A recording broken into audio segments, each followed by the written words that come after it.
Коми 54% людей с ограниченными возможностями не могут получать профессиональное образование и работать.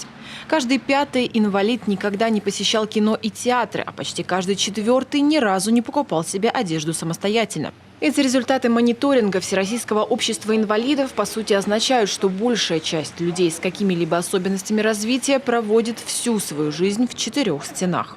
Нам важно сегодня услышать, то есть каким образом будет осуществляться этот надзор по реализации программы «Доступная среда». Услуг сегодня, которые люди с инвалидностью получают, их достаточно. Это образование, и здравоохранение, и транспорт, строительство. И вот каким образом, если права по доступной среде у инвалидов нарушаются, что им делать и как им действовать?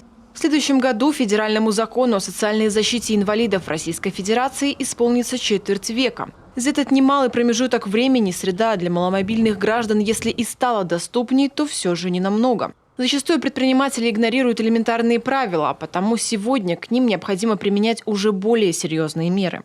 Нам бы очень хотелось, чтобы этот контроль строился с позиции человека, а не то, что, как нам очень часто говорят представители этих структур, что это там то это предприниматели, то это небольшое предприятие, то еще что-то. Нам надо строить вообще всю работу по исполнению законодательства. По исполнению законодательства, в том числе соблюдению прав людей, которые особо нуждаются вот в этой доступной среде. Часто к такому важному вопросу, как доступность объектов для маломобильных граждан, подходит поверхностно.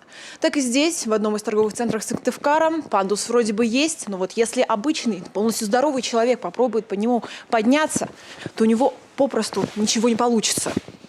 А ведь доступность – это не только про пандусы. Высокие пороги, тяжелые двери, недосягаемые прилавки, узкие коридоры и неработающие кнопки вызова. Если попасть вовнутрь человек каким-то образом все-таки сможет, дальше его ждут новые препятствия. Так даже поход в аптеку за жизненно необходимыми лекарствами может превратиться в настоящее испытание на прочность. Практически все аптеки у нас имеют какие-то проблемы на предмет доступности. Да? То есть либо это пандус ненормативный, если он есть, либо его он вообще отсутствует, либо это какие-то там баррикады, да, на подступах именно в одной группе. Потом вопросы есть уже и непосредственно по путям движения внутри аптек. Да? То есть либо это узкий тамбур, либо он заставлен, либо прилавки не соответствуют, да, нормативу. Республика должна быть комфортной, удобной и доступной для всех. Достичь этого можно только при последовательном и неравнодушном подходе.